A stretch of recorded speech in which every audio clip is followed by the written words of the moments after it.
Welcome to day 6 or day 8, depending upon how you've chosen to go through this program. If you've been going for 5 straight days and then you did 2 days of holophonics, then obviously today is day 8 for you. And I'm going to assume that's true for this program.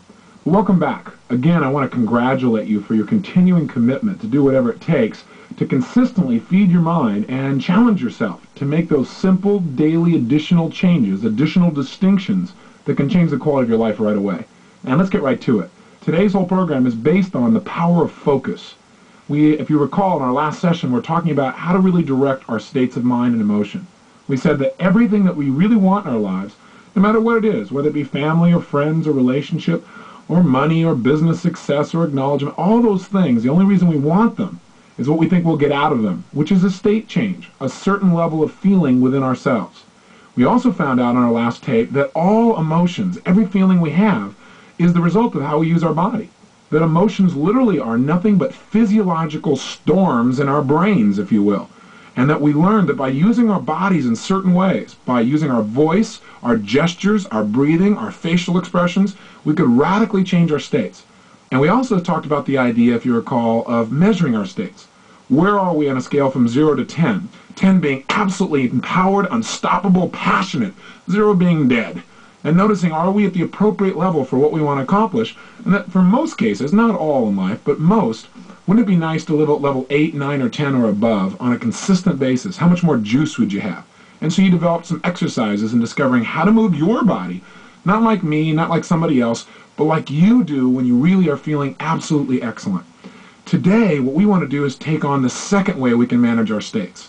And the second way to change your state at any moment in time, as quickly as you can think it, is to control and direct the focus of your mind. What do I mean by that? Well, think about this. The only experience that you have of life comes in two forms. What you're physically feeling because of the condition and use of your body at that moment. In other words, if you've got physical pain, that's obviously going to affect your state. There's some kind of tension, for example. Or if you haven't had any sleep, that's certainly going to affect your state as well. Or if you've eaten something that's blown your blood sugar sky high, then obviously that's going to affect your emotional states as well. The only other thing that really controls your state is what are you paying attention to right now at this moment. I mean, let's take an example. Have you ever had a headache, maybe even a massive headache that you thought there was no way you would ever go away, you were in really deep pain? Now what do? Well, most people go get an aspirin. What if instead, have you ever had it happen where somebody asked you a question or something needed to be done or something required your total focus somewhere else outside of yourself and whammo, immediately the pain disappeared. In fact, you forgot about it. And later on when you thought about it, you noticed your headache was gone. Haven't you had that happen at least once or twice in your life? Now, how did you do that? See, my whole life has been studying what makes people successful. If someone's able to do something, if they're able to get rapport with somebody else, if they're able to create the results they want physically in their life, that is lose weight, feel energized, if they're able to create the relationships that they really desire, if they're able to feel as good as they ever wanted to feel, I want to know how do they do that? And so I began to study, how could somebody get rid of a headache that quickly so we wouldn't be dependent on some drug like aspirin or Tylenol or anything else? And I began to realize that what it was is we changed our mental focus. And that whatever we're experiencing in our body really comes from what we're paying attention to. That's what really determines how you feel. And of course, how you feel determines usually how you're going to behave. Doesn't that make sense? And when you're feeling really lousy, you don't usually do really well. And I know there are exceptions, but those exceptions are because you control your focus. You don't focus on feeling lousy, you focus on what's got to be done. There is tremendous power in controlling the focus of your mind. Now, what do I mean by this specifically? Well, there are two things we can control in terms of focus. We can control what we're focusing on. That is, what we're picturing in our mind, what we're saying to ourselves, what we're paying attention to in our physical body. Or we can control how we're focusing. How we're focusing means, let's say, the dimension of the pictures in our mind, the brightness of the colors in our head, the volume of our sounds. If we change how we're paying attention to things, not just what, it radically changes our state as well. Let me give you an example.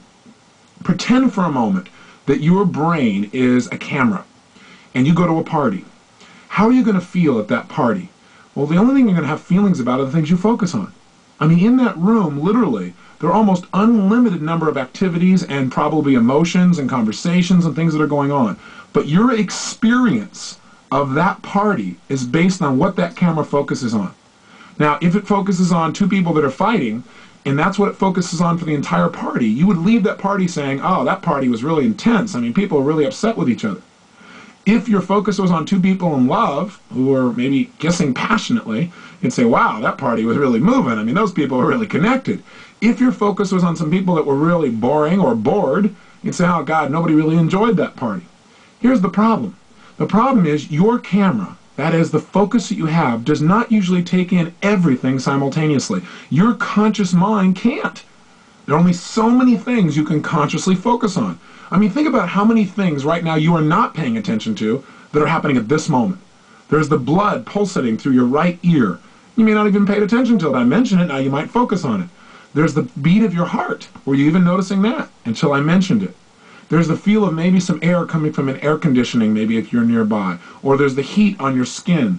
Or there's the blinking of your eyes. There are an unlimited number of things that are happening right now, but see, here's the thing about human beings. Since we can't focus on everything and consciously perceive it all, what most of us do is we become what I call deletion creatures. What do I mean? I mean that most of the time, most of us delete, that is, we fail to pay attention to, or we ignore most of what's going on around us at any moment in time. So what's the price of all this deletion? Well, the price is we walk around believing, or hallucinating might be a better word, that our experience of the world is real. Now, would you think that if you were looking through a camera that was focused on one little portion of the party, that that was truly the party? That wouldn't be very intelligent, would it? In fact, you know what else is a problem? That camera may even create close-ups, where it makes things bigger than they actually are, where they look bigger and brighter or worse than they were. Is that possible too? Do you think your brain does that as well? You better believe it does. So the key is, if you want your life to be a party that you're happy with and not a party that you're upset with, you got to realize that at any moment in time, there's enough going on in the party of your life that you could find something to be upset about. All you got to do is focus on it. All you got to do is look around that party, find out the areas that don't match your expectations, make them big and bright and close, and you'll be upset. And you know what? Most people are good at this. They've done it over and over and over again. The other thing that's equally true is that at virtually any party at any moment in time, there's somebody having a good time. And if you were to focus on some area of your life at that moment in time, you can make yourself feel absolutely great. Or you could take some little thing, something that's just kind of nice, but make it bigger and brighter, and immediately you can feel better about it as well. So here's my point. My point is, if you want to look at the quality of your life and know what it is, it's the quality of the states that you live in day to day. I mean, isn't that really true? Isn't it how you feel day to day that determines how you treat yourself, how you treat other people, and how great you feel or how poor you feel about your life? What determines it? One, how you use your body. So you want to develop some new habits. And two, what and how you focus on things. Now that's the only way we can explain how people have come from unbelievably painful experiences and turned them around. W. Mitchell's secret is he has controlled his physical body, specifically the way he uses his face. This man has learned, with what's left of his body, to smile and move his face in ways that makes him feel incredible. And the second thing is, he focuses continuously on what he wants, what he's got, what he's grateful for, and as a result, he feels incredible. Now, nobody would blame him for looking around and seeing he has no legs, and he has no fingers, he's got the toes there instead, and he's in a situation where he's in physical pain a lot of the time. Nobody would blame him for feeling sorry for himself, but see, he doesn't focus on that. He loves life because he focuses on the part of the party that's the best part for him. Don't you deserve to give yourself the same gift? Now take a look at John Belushi, example we used earlier also. How could a guy like Belushi, or Presley, or take somebody like Elizabeth Taylor? Here's a lady that, God, would have everything going for her by most people's standards. She's an incredibly intelligent woman. She's absolutely beautiful. She's a great actress. She has thousands and thousands, probably millions of fans to be more accurate, who absolutely love her. She has as much money as most people could ever imagine needing or wanting. She has a lifestyle that's absolutely phenomenal. She has family and friends that care about her and would do anything for her. And yet, what happens with this lady? She has not learned to manage her state, and she pays the price, as great as she is.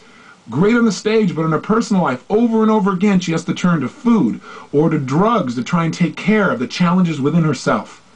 See, how could someone have it all and still be unhappy? Because no matter how good it is, you can always focus on something that isn't perfect or doesn't